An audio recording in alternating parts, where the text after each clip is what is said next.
Hello, everyone. It is a bright, sunny, wonderful morning from London where several of us are coming to you live. And we have our two ambassadors, one from the British Embassy and from the Australian Embassy in Manila. Let me introduce the people in the Hangout with us now. We have Secretary Ging Deles, Office of the President of the Peace Process. We've got the chairperson, the woman who heads the government's negotiating panel for talks with the Moro Islamic Liberation Front, Miriam Coronel Ferrer. Riza Jujuri, sitting on the other side of the table from her, commissioner for the Bangsamoro Transition Commission. And then we have joining us our youth. We've got two winners for the 2014 End Sexual Violence and Conflict Essay Competition, Jill Angeli Bacasmas and Reina Bermudez. Welcome to our chat, our live Google Hangout on hashtag Time to Act. Let's start. Asif, the British ambassador to the Philippines, please tell us, what is the goal? Why is this a priority for the British government? Well, I think it's a priority because the issue has not had any kind of attention. If anything, if you go back to the ancient history of war, the taking of women and chattels was almost treated as though it was a right of that any conqueror actually had. Progressively, we've seen action in the UN and through the International Criminal Court for crimes against humanity and genocide. But when women and others have become victims of sexual crimes, it hasn't really had any kind of attention, except for in refugee camps, where people have increasingly looked at how to protect them. What we're really now looking at is addressing the issue before it becomes an act by anybody who thinks it's a legitimate part of warfare. We're going to make this something that will have consequences, ideally through a whole series of agreements around the world. And if we get our real push coming through, then we would have this as alongside any other law that we have internationally to address a crime. And this is what it is. It's a criminal offense that should mean that every perpetrator is brought to justice and every victim has a way to seek justice. Well, let me toss up. So this has been a long time priority, and those are great, laudable goals for the ambassador. Ambassador Bill Twaddell from Australia. Why did Australia get involved in this particular summit? Maria, we're very pleased to partner with the United Kingdom in this initiative. We have many shared values. I can endorse wholeheartedly everything that my colleague Asif Ahmed has just said. Anything to do with sexual or gender-based violence is in our view, and I'm sure the British view, just a violation of women's human rights, and it's often invisible yet a critical obstacle to peace building. So we're very, very pleased that we were able to do this. Either one of you, why this? Why now? I think it's an issue whose time has come, if not in fact overdue. And I think the fact that we are between us wholeheartedly putting our back into this effort is something good and something we should be doing more of. We've identified in the last year or so the importance of working closely between our two governments, the UK and Australia, on these issues, and we're very pleased to partner with the Philippines in this endeavour. We announced, as I think Maria you'd know, but we announced in March a $6 billion program which is committed for 3 years through our aid program to help strengthen the peace process and to boost the capacity to implement the peace agreement. So that's $6 million. And we've been long-standing supporters, as of course has Great Britain, of peace in Mindanao. And this is a very, very important aspect of that because of the crucially important role of women and the disproportionate impact on women of conflict. Okay, well, somebody's very noisy on our line. Can you, if it gets noisy around you, please just mute the button. Let me go to the head of the Philippine delegation, Secretary Deles. You have been to many conferences, and how does this fit into your experience? Well, I was trying to think about it, but I think this is probably the largest thing I've seen since Beijing. in the sense of the energy that's been put there, the level of official participation by countries. I think they were saying something like 120 states. At the same time, the energy that's been brought in by civil society. Um, well, I won't say I've been where everything has been happening over the last years, but from my own experience, I think this is the largest I've seen since Beijing. Although of course that was on a completely different thing as well. It's interesting to hear you say that, Ying, because I felt the same thing, and it's in one of the panels I was on last night. I saw so many of the same women who were there in Beijing in 1995, except they're still out there for the fight. Let me go to Miriam. Miriam, you were on Yes. two panels that I saw yesterday. What's been your impression of this? And you and Riza are both voices, so Riza, I'm coming to you next. Miriam, what's been your impression so far? Well, the struggle of women for their rights are really at different levels across the different countries. So we're all in different stages, and there's a lot to learn from each other, and a lot of support that we need to give to each other. And I think, to a certain extent, the Philippines has advanced significantly on the women's front, and maybe that's why. Uh, let's say we're moving on, looking at new strategies and so on. And at this point, we are kept reminded of the fact that some very basic issues remain the same in other countries. Riza, you were on the same panel as Miriam yesterday, and it was talking about women in peace negotiations. What was your impression? Um, we have a lot of people who attended the panel that are interested people in what's happening in the project in terms of peace negotiations. And and I agree with all the others that is a very big conference. It's significant because we see different levels of decision makers from civil society to state working on the same issue. The Philippine story is quite different from the theme of the actual conference, the systematic sexual violence, institutionalized sexual violence. Ying, what I guess could you describe the situation in the Philippines, and then what can the Philippines bring to this dialogue? Yeah, yes, that's certainly notable. That's certainly notable. But we cannot forget that there was a time when sexual violence was used as a matter of course.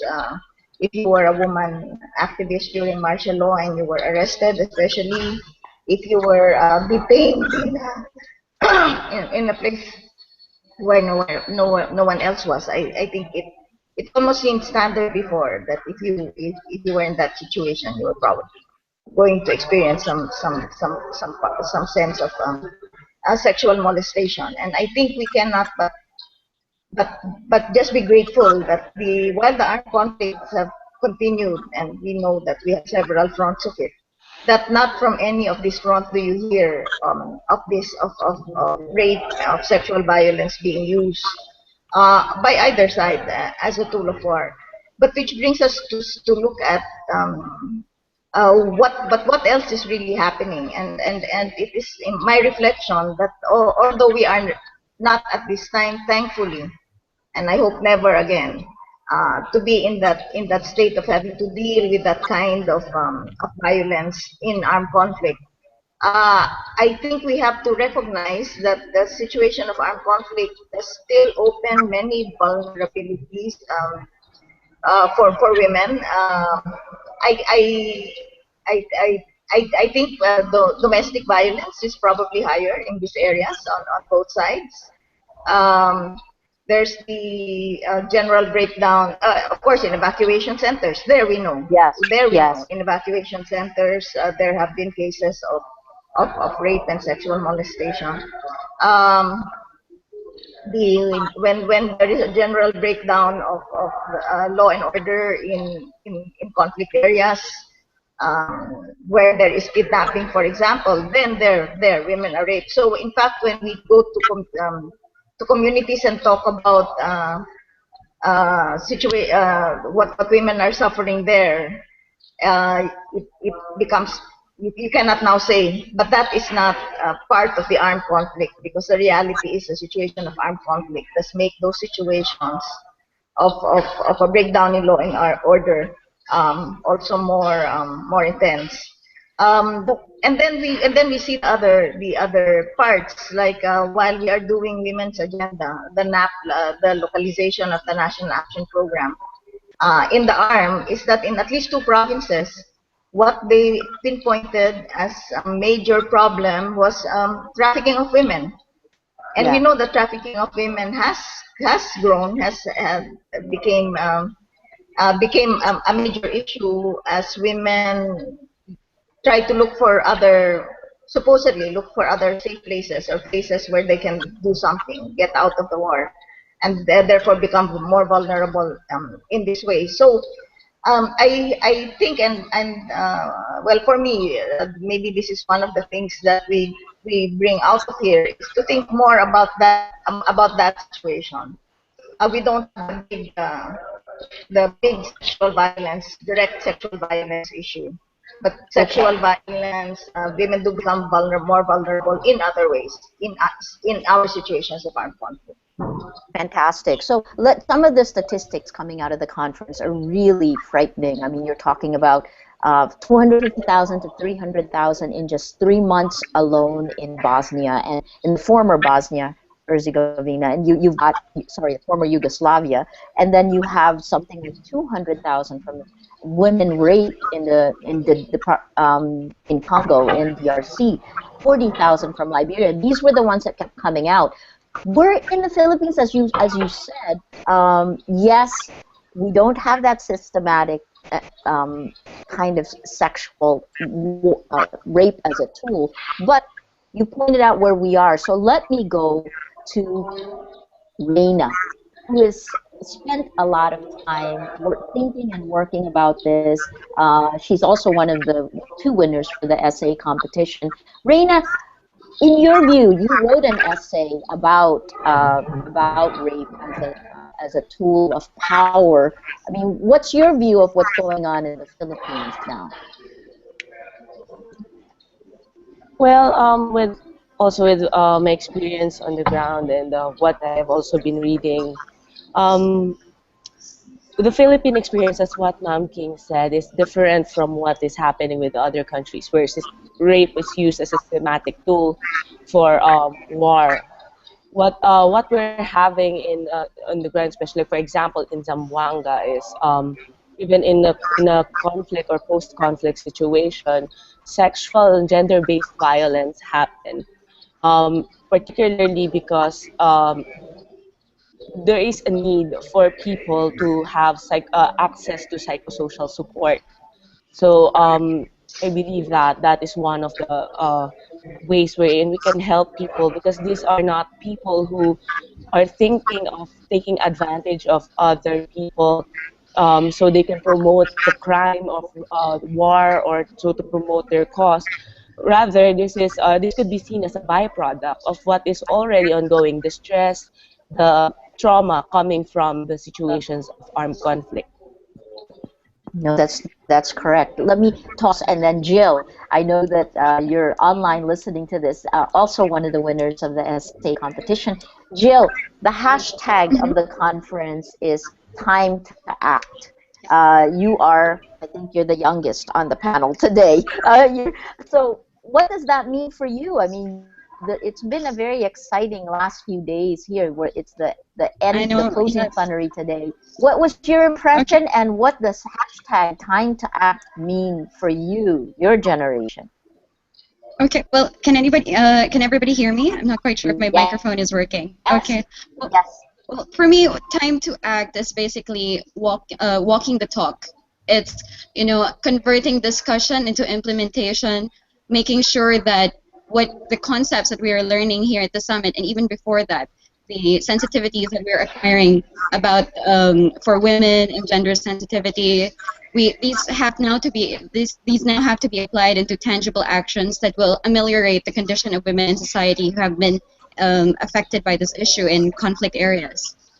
So I think for me that's what time to act is. It's, get your boots on and combat this issue and not just talk about it. Enough talking about it, and it's time to work on the issue. That's certainly the message that we've heard. Asif, Mr. Ambassador, Ambassador Ahmed, let me ask you, one of the main focus points in the last few days has been Hollywood A-lister Angelina Jolie. William Hague and Angelina Jolie have been on every single red carpet, the photos, the interviews, and I guess having her with it, what was the British government thinking, and has it been a positive or a negative experience? Well, I think the experience has been positive for one important reason, which is that this is not a part that the actress is playing. This is something she is committed to and believes in herself. And I think that's very important. But the second thing is that in this modern age, just a voice from an ambassador or a minister or a president isn't enough. You need to find everybody who's willing to stand up and speak. And that's why what we have here today at this Hangout, we are all small celebrities in our own way, but we don't have to be celebrities to convey the message. I think some people will listen to an articulate voice from somebody who's well known. Others will respond simply to the passion that we've just heard here. But what is important is that every single channel is used. There's one thing about the relevance of the Philippines that we didn't cover, which I think is important, which is that the military has to be trained in this issue so that they instinctively know what is right and wrong, both when they're called upon to in defense of the countries that they're part of the armed forces of, and secondly, as the Philippines does when they participate as UN peacekeepers, to actually set the tone of behavior so that if they notice somebody amongst them or somebody from another nation acting in a way which this whole campaign is trying to eradicate, they will know from a position of strong argument that this is something that should be challenged and dealt with. Well, now that you brought that up, one of the action points in the conference was the signing of the international protocol, well, the launching of it, and then everyone, the organizers, the co-chairs, both Secretary Haig and Angelina Jolie, asking the 120 or so countries to sign the international protocol. Could you explain, one, what is the international protocol and why is it important to use this? Well, firstly, it shows that this is not just an initiative from the UK alone. The fact that so many countries have come together in London and so many other people from other community organizations, advocacies, shows that there's a global movement. This process of getting people to sign the protocol is perhaps one step short of what might be the ultimate goal of something that is enshrined in the statutes of international law. So this is perhaps a very key, important step, but we're doing this in a way which will bring alliances and fellow advocates as we want to make this a universal doctrine. Bill, on Australia's end, this international protocol, again, what will the individual countries that sign on get from the protocol? Thanks, Maria. Can I just preface that by endorsing what my British colleague has said about the military, the importance of military education in this area. I think that if you haven't already, you'll be hearing from the Australian General David Morrison at your conference about some of the learnings in Australian experience. I think those are very important points. Look, I think in terms of the protocol, in addition to the points I think that Asif's already made very well and clearly and robustly, I think the point is that the involvement of women is a paramount consideration. I mean, the evidence is abundantly clear that more participation by women results in fairer distribution of resources and improved sustainability of outcomes. Point one. And as many of the women representing the Philippines at their summit have shown, and a big shout out to the two winners of the competition, clearly very, very worthy winners on the evidence of their presentation a few minutes ago alone, women have a really key role to play in influencing policies that improve the welfare of any nation, just not for women, but for everyone indeed. On a practical level, we've been supporting the active role women must play in negotiating and building peace in their communities. The topical example for those of us now in the Philippines is in Mindanao, where Australia has supported peace initiatives that bring together Muslim, Christian and Indigenous young people so that they can discuss how to implement peace projects in their communities. But we also recognise that robust evidence is crucially important, Maria, and vital in improving international responses of people, women and men during and after conflict. And we're keen to be working with civil society organisation, UN organisations, research institutes, colleagues like the British, all around the world to gather more evidence on how to more effectively support women's participation in peace processes and address violence against women in conflict and in post-conflict situations. Sif, let me go back to you. And again, the reason I was interested in the protocol, because I think it may encapsulate, please correct me if I'm wrong, it may encapsulate the action points that are there, that you're right, that there is a focus on the armed forces and peacekeepers to train them properly, evidence gathering on the judicial system to try to actually prosecute and increase the number of prosecutions to end impunity. Are these there, I guess? And can you focus on exactly what you want to come out of this conference? Well, I think the aims are very, very clear. Firstly, and I think the most important thing is that this whole issue of anything that targets victims on a gender basis alone and involves sexual violence, is that this becomes totally integrated into the entire process of securing peace and the aftermath and restoring justice. Now, to do this, it requires investigation. So that's the first commitment that we want. And then we want the victims to have some form of redress, whether it's reparation or indeed rehabilitation. And then coming back to it, which is that if world communities, international institutions like the UN and the courts and individual nations act together, then effectively it becomes something of a greater deterrent and prevention, because it is at the prevention end that the focus has to be, as well as the aftermath. Yeah, fantastic. Let me ask you, from what you've seen, and you get daily reports of what's going on in Mindanao now, what do you see are the lessons the Philippines can take out of this? Well, I did the session on I did the section on reparations, and I think we had two very good presenters there, very synthesized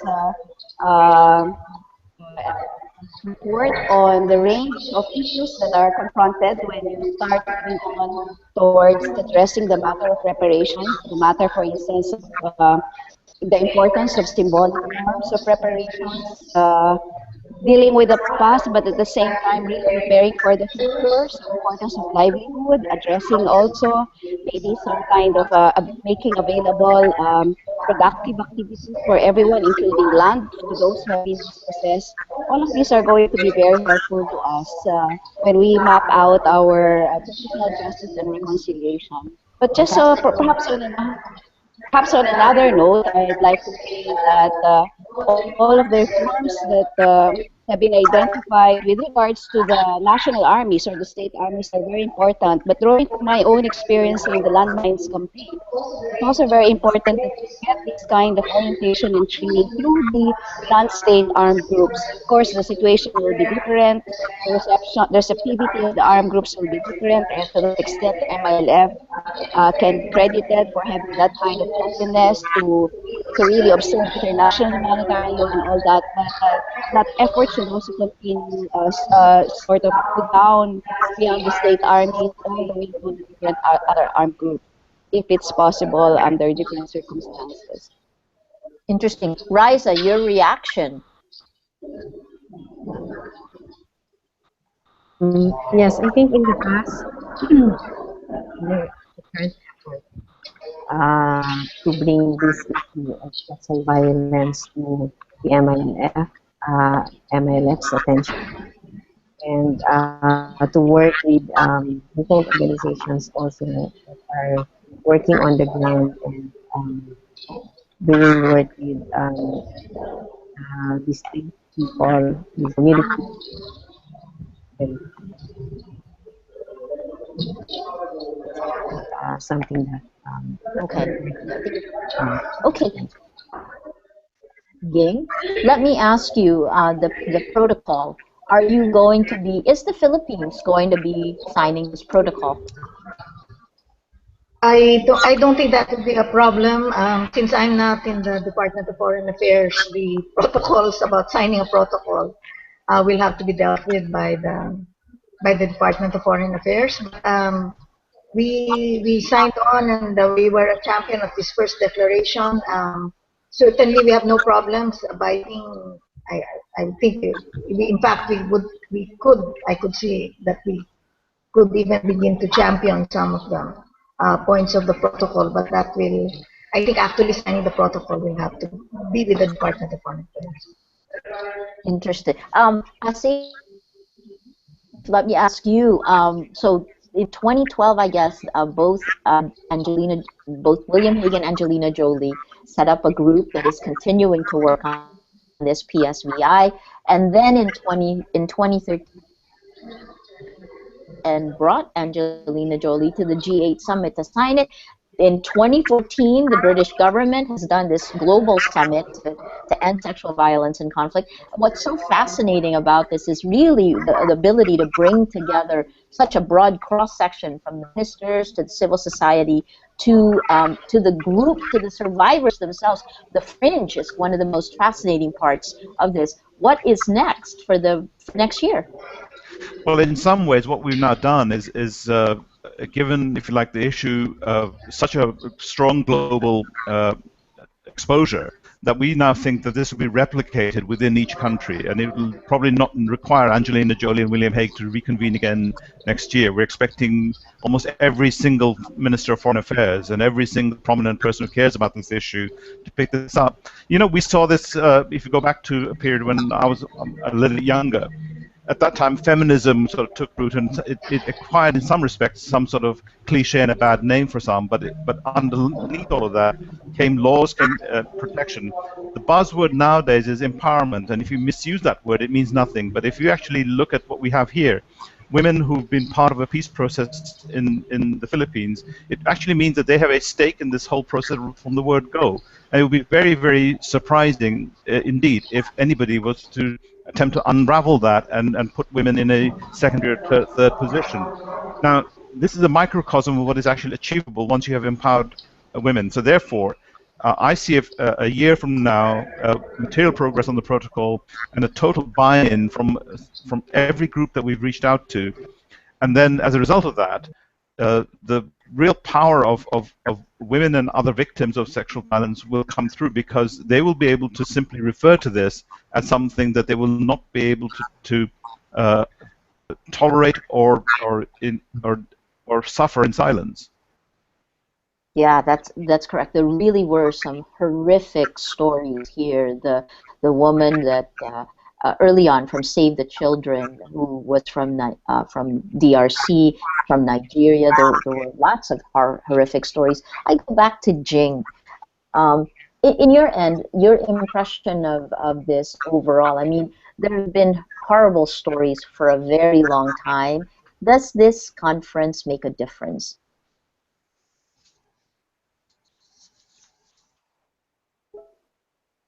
Sorry, Jing, can you hear me? Hello? Okay, I think I just lost you. How about Miriam? Can you hear me? Yes. Ging, are you speaking? Hello? Yes, there. Can hear. Hello, can you hear me? Yes, now I can hear you. Go ahead. Okay, we seem to, I can't hear you. There you go. Go ahead. Me? Yes, please. At this point in time, from what you saw of this conference, you compared it to the Beijing, to the 1995, in terms of scope, scale, impact. How do you see moving forward for us?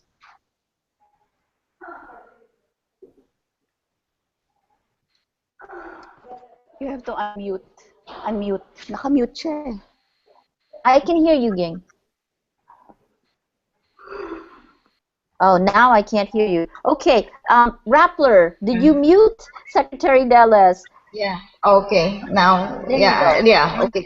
I'm unmuted Go now. ahead.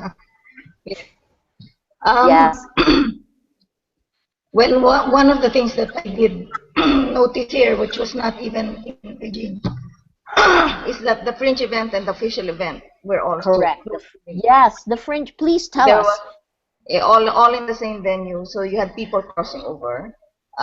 So I think the exposure for the civil society groups to official processes, and at the same time the people from the official delegations, feeling some of that energy coming from that side. I think that's important, and will continue to need to be brought home. I think in terms of what I was speaking earlier about the need for us in the Philippines to think through this issue of where we are now on this continuum of sexual violence in armed conflict, or situations of lack of security.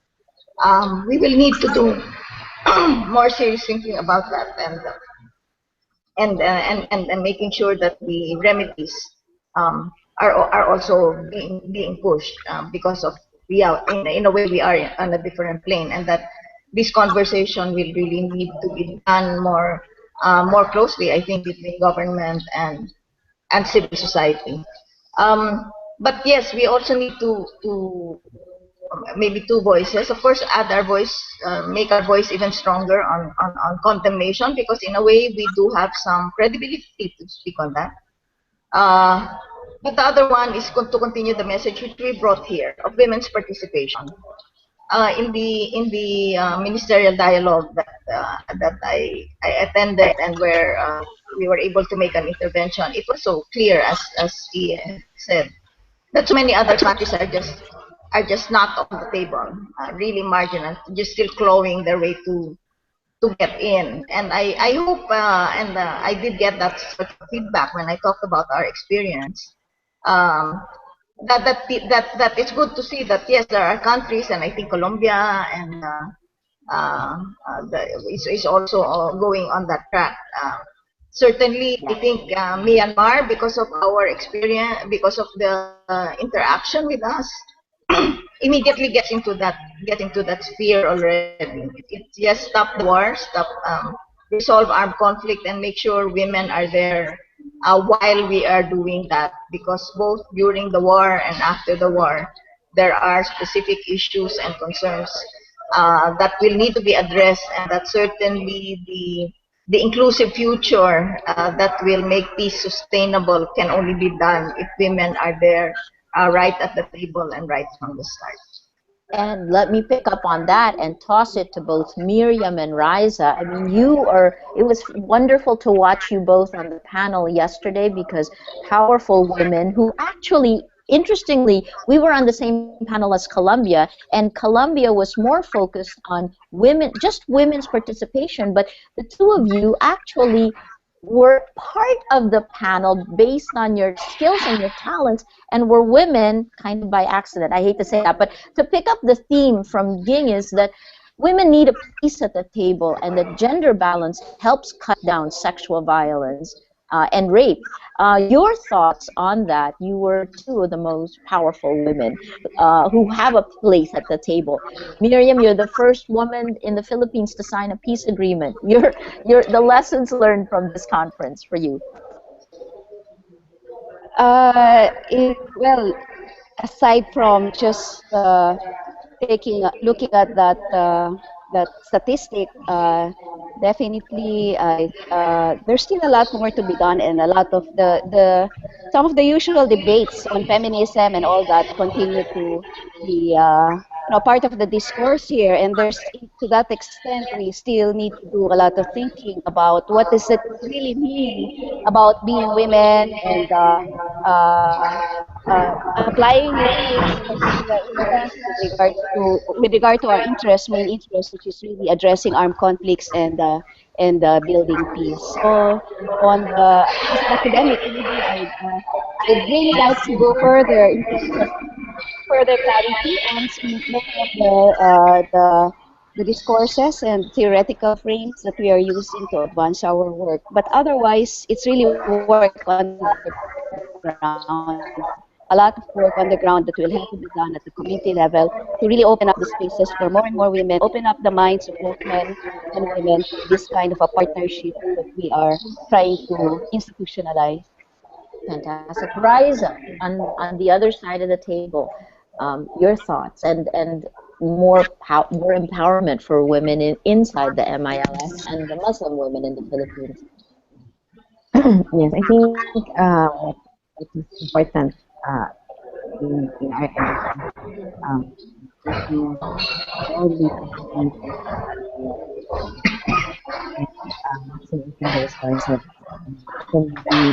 While we take example norms that come from outside of the community, it's also very important that we work with the community, that we work with the women and the men in the balance and model so that whatever transformation will happen, that will happen will come also and have the support from those that are directly Okay. Okay, Reina and Jill. Um, Reina and Jill, did you guys see or hear anything that was surprising for you at this conference? Did it change any of your views? Reina, would you like to go first? Yeah, sure. In one of the discussions we attended at the Fringe event, it's with the International Center for Research on Women, on what are the roots and repercussions of sexual violence. One of the insights gathered from uh, the experience of the presenters is that men and boys are also can be also catalysts for change when it comes to ending sexual violence in conflict. That we have to educate them about what are women's rights, what is violence against women, so that they themselves will be the first ones to stop this and this concern with rape, domestic violence, and the other um, atrocities against women.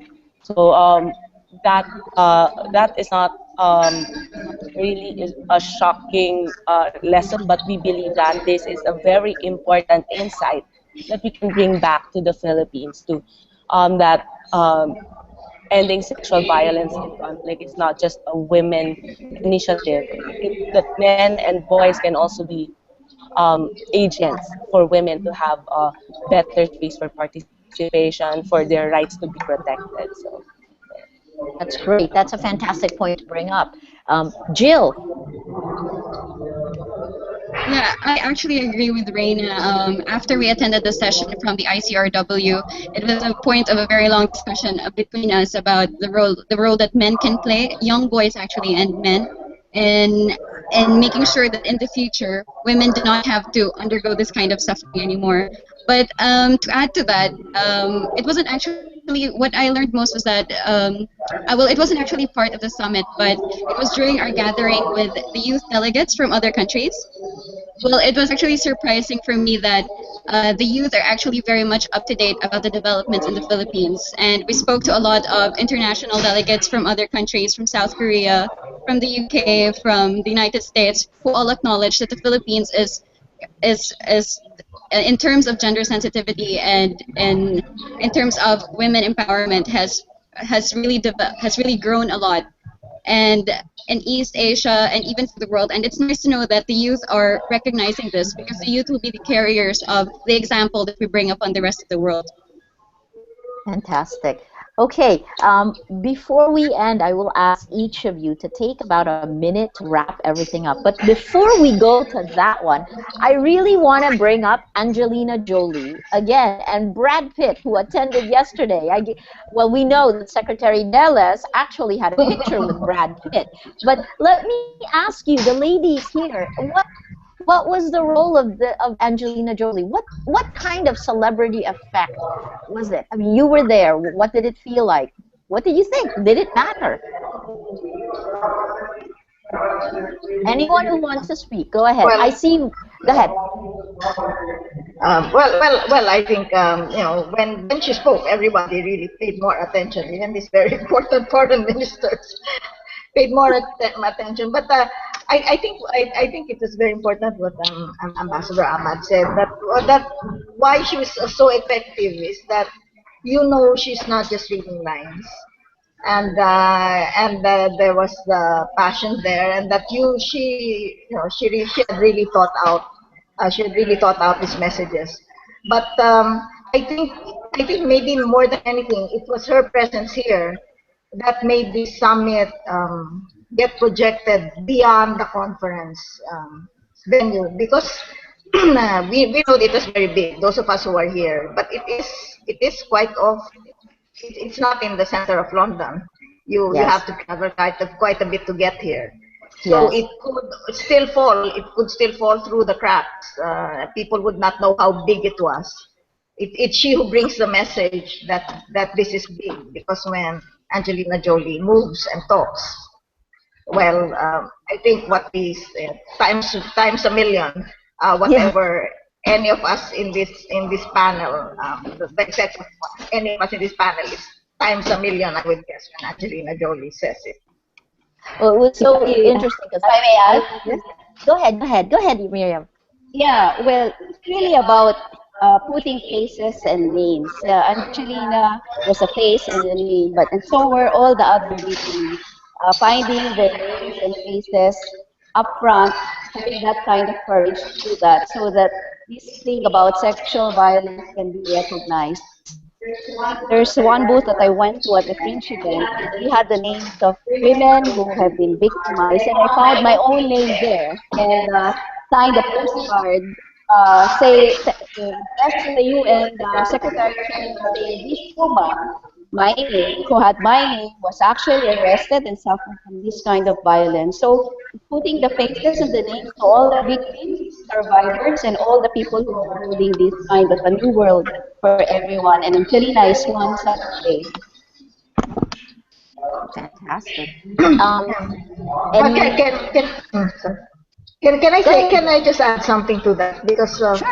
well, one moment in the Philippines that is very important and we need to pay attention to is the opening of the claims for the Human Rights Claims Board in implementation of the Human Rights Compensation Act, where as we all know, we ousted the dictatorship, but there was never the narrative never came out, the truth telling, the stories of people who had undergone this did not happen, and that's now going to be happening, because each claimant to the human rights compensation is going to be telling their story. And I think we should encourage the women, many of whom I know, because they continue to be active in the social sphere, never Yeah. told that part of their personal story of martial law. Is that to be able to step out, because it's part of the campaign that never again. People forget how bad this was, and people forget that that it was bad even more so for women who got into the claws of martial rule, and it may need to be spoken now. Many years later, it may need to be spoken now, and knowing how some of the women that are going to have to come out now and say it would really have such a big impact as we rethink how do we really complete this transformation from dictatorship to the goals of full democratization that we are still fighting for.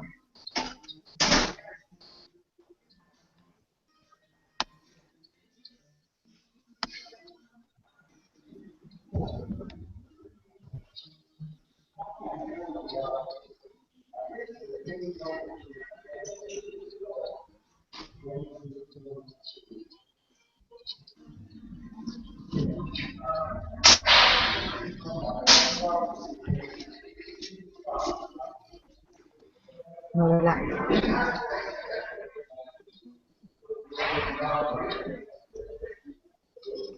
Are we off? Hindi, lahat kami. Everyone. Oh wow. We lost Okay. you, I think Maria. I'm just back on. I know. Did you keep going? What did I miss? Well, No. Where did we disappear? okay, fantastic. All right, so well, that was bad. That was weird. Why don't we begin our wrap up? So we have a roughly, well, we have 5 minutes, but we're going to keep going. I just want to get your final thoughts. Let's start with Australia's ambassador. Let's start in Manila. Australian ambassador Bill Twaddell. Your final thoughts, and looking forward. Hashtag time to act. Thanks very much, Maria. Look, this has been a very impressive gathering to join.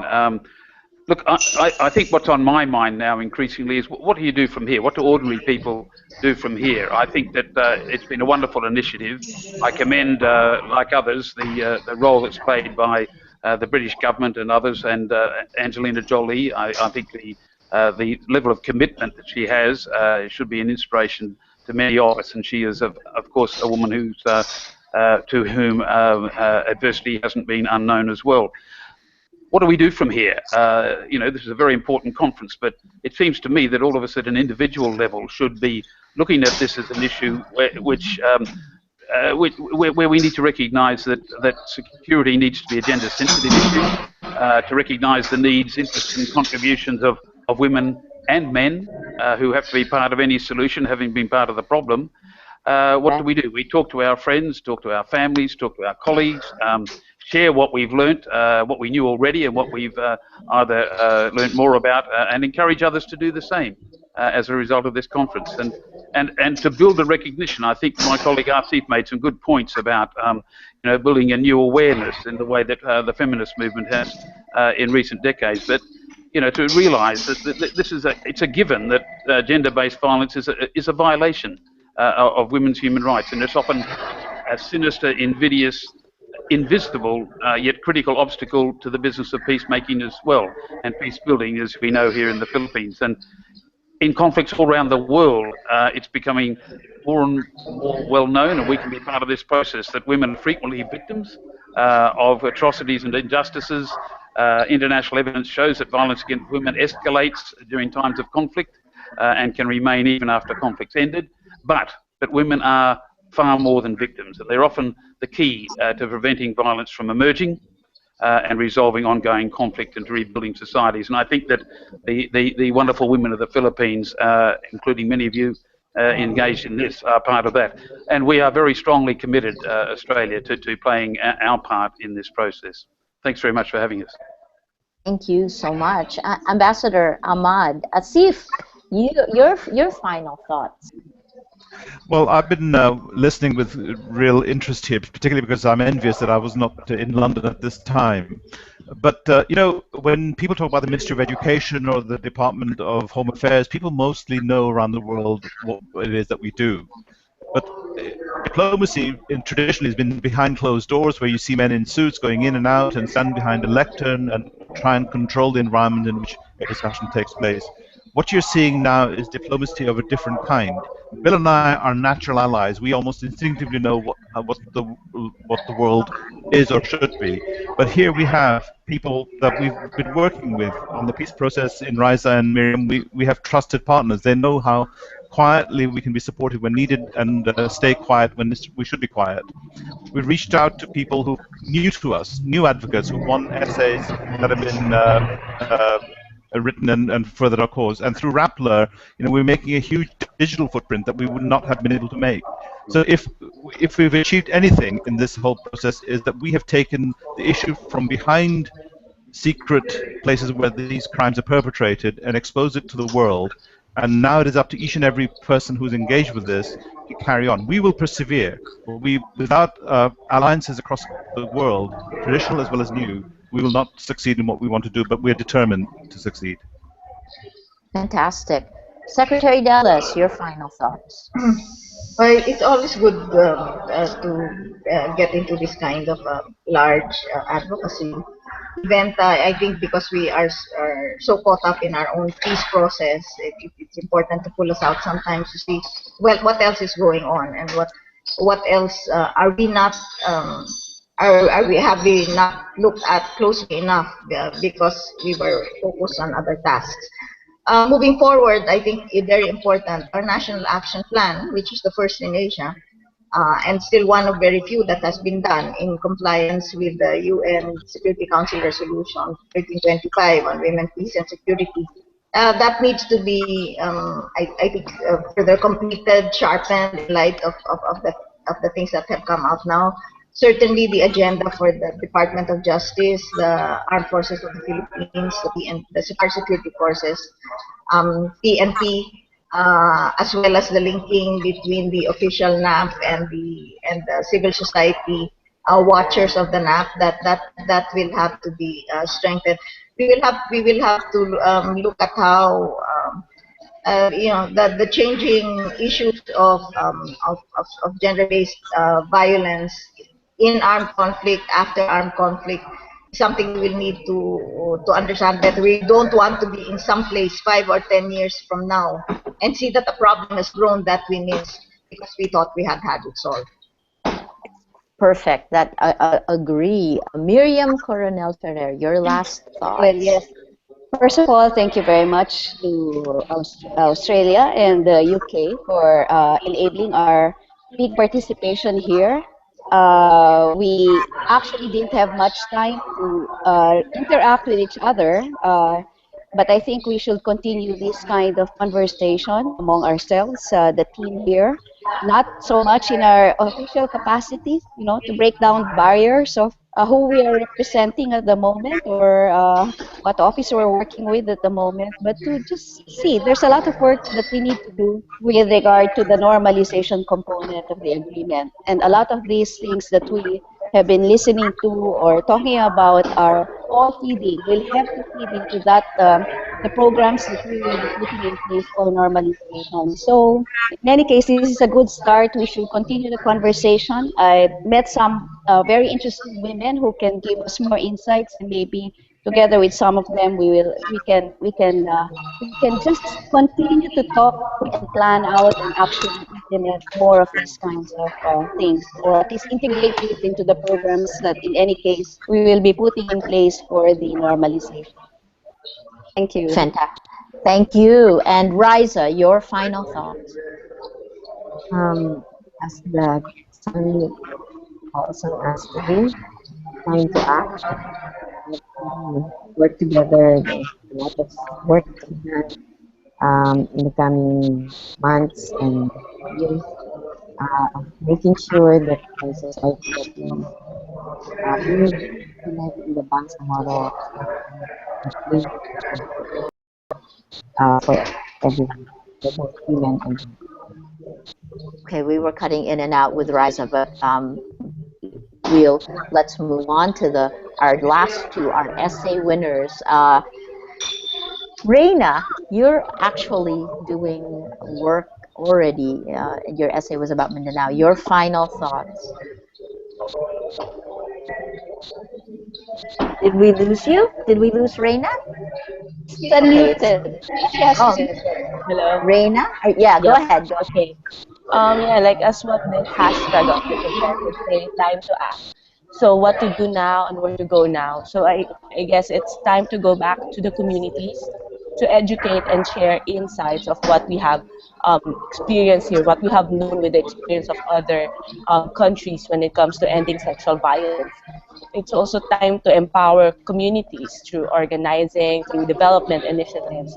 Because at the end of the day, convening communities of people who are respectful of women's rights would lead to a nation of empowered women, to a nation of men and women who can live dignified lives.